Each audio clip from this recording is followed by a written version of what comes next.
Hello students, my name is Mandeep Singh.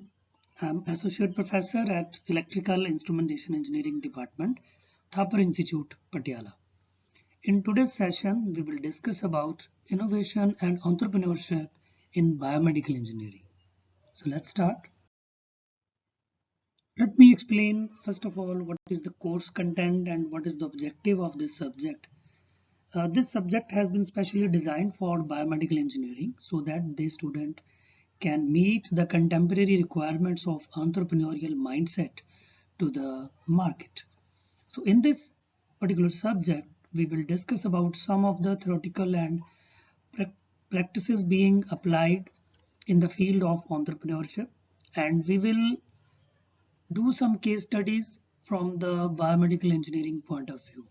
So whatever framework, concepts, innovation, entrepreneurial opportunities or ecosystem we will discuss, we will try to correlate all these things with respect to biomedical engineering or for biomedical engineers. So if I talk about specific contents of the course, the unit 1 is about introduction and entrepreneurship. So in this unit, we will discuss about who's entrepreneur, what is entrepreneurial personality, intentions, their characteristics, traits and behavior, and why we should need to study entrepreneurship, innovation. Then we will discuss few things about innovation, that is characteristics of innovation, goals and types of innovation, and what are the future entrepreneurial challenges. So this is about the first unit. In the second unit, we will discuss about opportunities and how they can discover or how they can be create.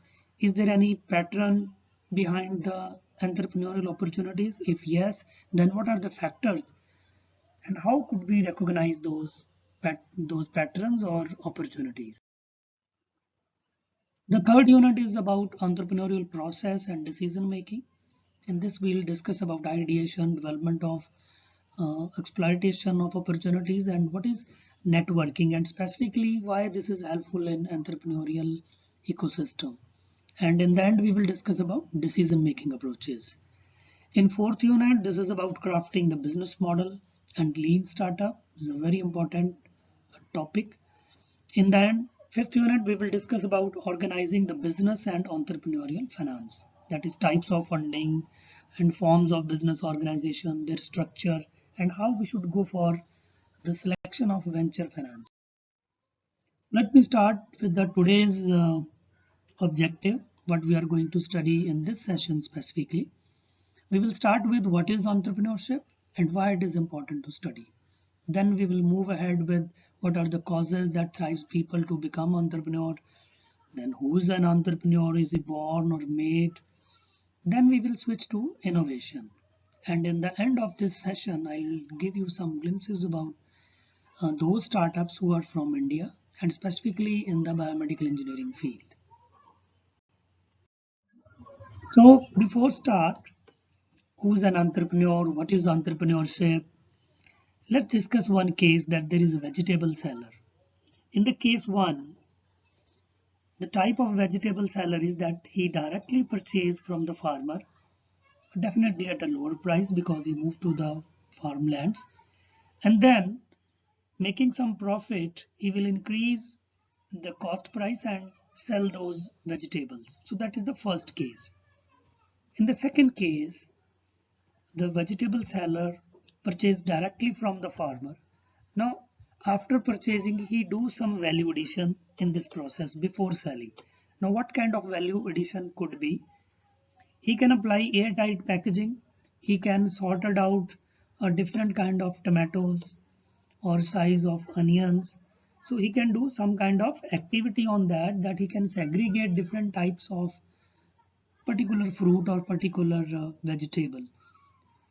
Then he can also start thinking that why should I shouldn't open one another outlet in a similar area so that he can increase or scale up his business. Then he adopts some new technologies or new processes, new methodologies to increase the shelf life of the vegetables, to increase the food life, better taste, so that ultimately he can make the higher pricing. And definitely, if he would be able to fetch the higher price, he will be able to make more profit. So it is very clear that in the case 2, whosoever the vegetable seller is, he has an entrepreneurial mindset in his activities. So theoretically speaking, the case 2 is an entrepreneur, and in the first case, in which simply where vegetable seller is getting the vegetables or fruits at lower price and simply selling them, he is only a seller. We can't say he's an entrepreneur. So to be an entrepreneur, one should be able to apply some value addition during the chain of before purchase. He should know what is the technicalities in this particular area, and he should be able to implement some of the latest techniques and methodologies so that he can get more pricing and more profit. So let's try to define uh, who's entrepreneur or what is entrepreneurship. So as per definition given by Hitt in 2001, he defines this as identification and exploitation of previously unexploited opportunities. Means those opportunities which haven't been exploited earlier, when we identify them and try to make some profit, that is exploitation of those opportunities, is called entrepreneurship. Now there are few more statements about this so that we can simplify what is the definition. Now if we try to explain it, so it is a process of discovery, evaluation and exploitation of opportunities. So it means in entrepreneurial process, or when we define entrepreneurship, there are 3 steps: discovery of the opportunity, second is evaluation, and the third one is exploitation of that opportunity. It means once you discover an opportunity or you have identified an opportunity, so try to evaluate it. Once you exploit it. Exploit means execute that opportunity. And the people or the person, set of individuals who discover, evaluate and exploit them, definitely they are known as entrepreneurs. So entrepreneurship is a two-way process. Either we work for to increase the profit or we work for to decrease the loss. That's called loss minimization. So existence of need-based feedback from customer is very, very important. That is the first thing when you want to increase the profit or you want to decrease the losses. So first thing we should look for in entrepreneurship is feedback from the customer. And you will see throughout this subject we will discuss about customer validation. So that is the meaning of customer validation. That is when we go to the customer and get his feedback and experience on our product so that we can increase the profit. So that is very important. So that is to identify the opportunity or to look for more opportunities where there is some issues with the customer. For example, one can say people want fresh vegetable every time. The shelf life of vegetable is very high. So it means now you got the opportunities that people need fresh vegetables. So you can apply airtight packaging. You can apply some more innovative ways, biological methods, so that a vegetable can keep fresh with the vacuum packaging and other things.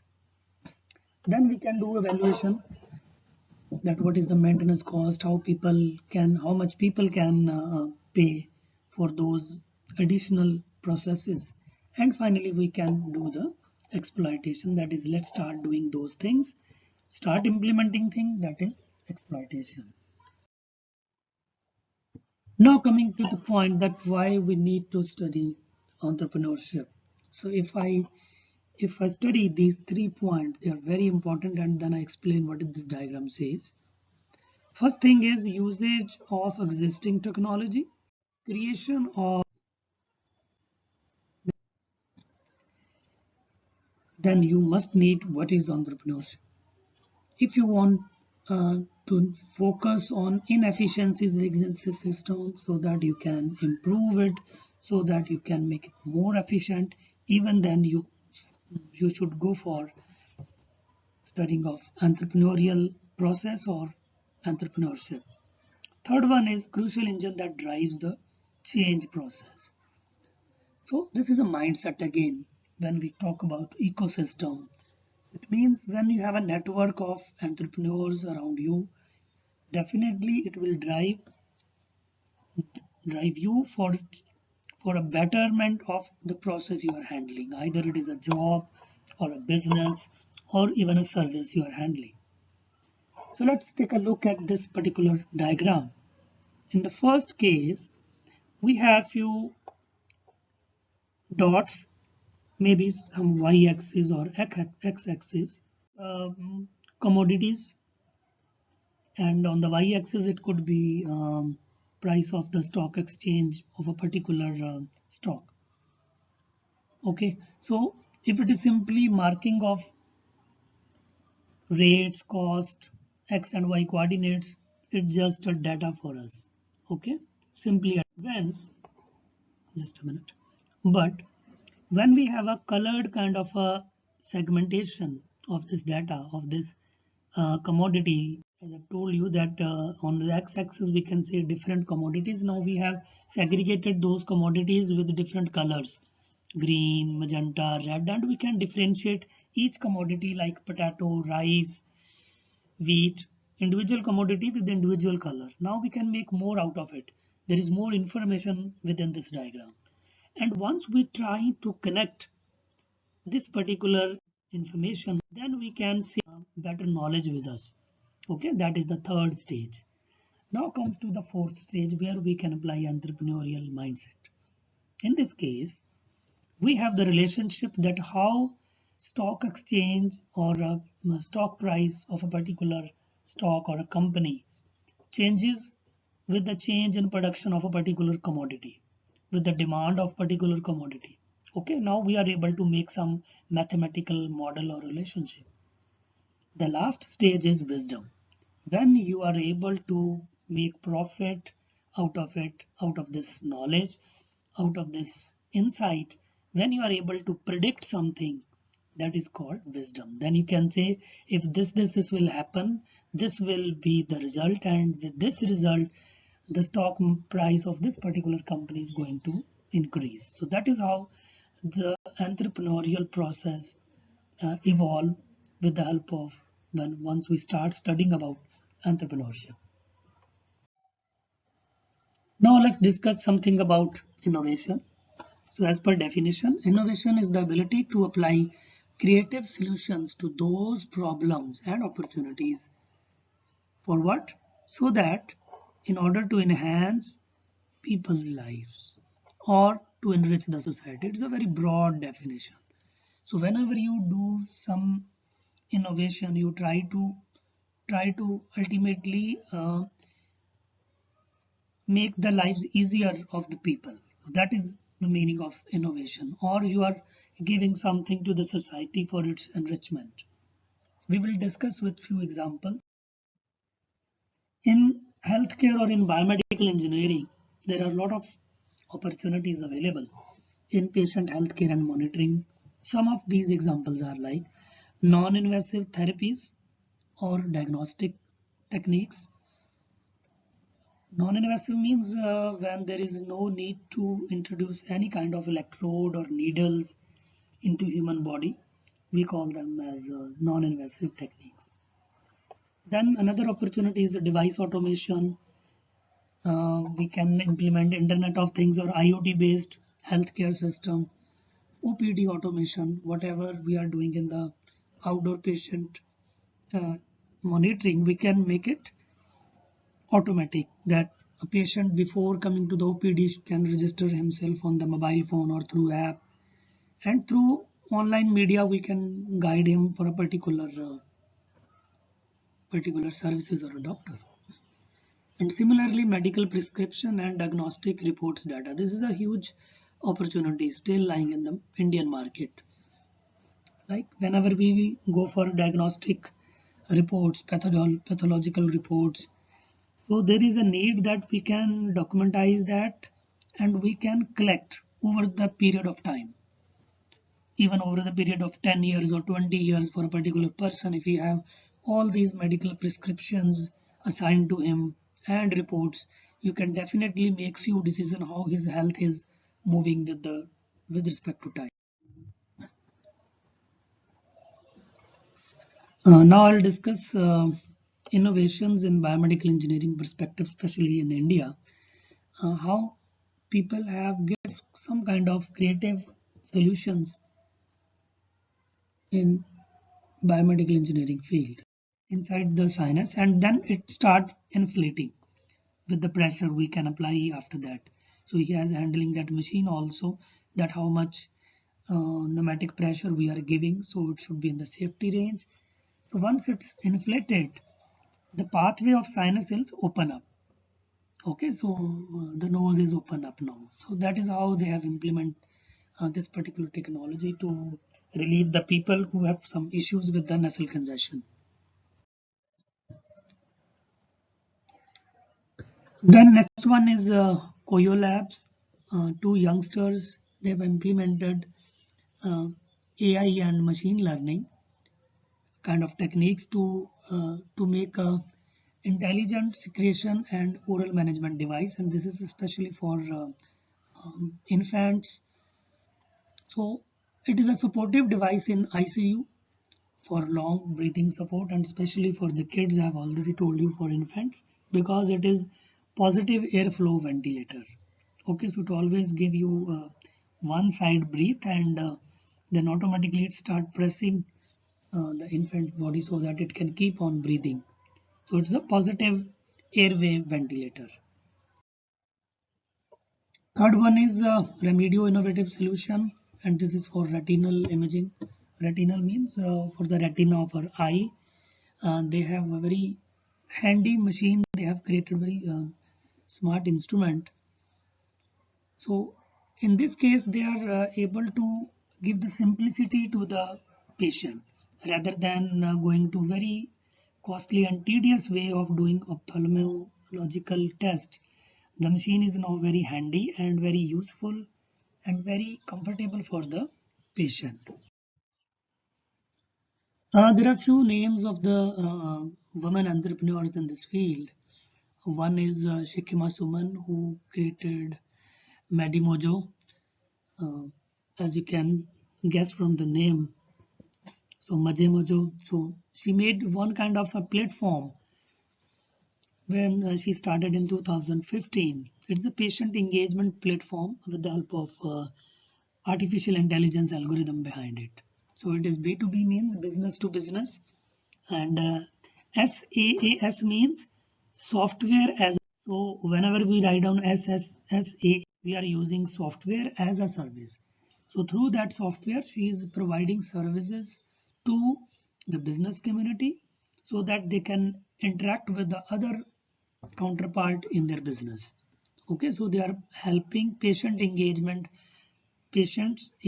system with the help of their algorithm, which is claimed that she is working on an artificial intelligence system. So this particular system or software help us to understand the identify and access how we can manage the patient needs, and accordingly we can utilize the resources available in any hospital. Then another is Lifeboat by Mitika Gupta. She has been even earlier there in the Dell Microsoft, and this startup came up from her experience while she was interested to help her father who was in crisis. Okay, to when she wants her treatment, his treatment abroad, then he find out that there are some issues. The people who want to get treatment from abroad, there needs to be some kind of platform app which connects different options like we do on Amazon. So there should be some medical facilities available on a single platform. So finally, if we conclude what we have discussed today, we discussed about entrepreneurial activities, process, why it is important to study entrepreneurship, and what is innovation. So if I conclude, we can say that entrepreneurial is a process of many things where entrepreneurial personality of a person is very, very important. Your commitment is very important. So we will do some activity in the lab also related to this. That is what are entrepreneurial traits. And then we will also discuss about big five technique related to this entrepreneurial personality. So students, that's all for today's session. Thank you so much.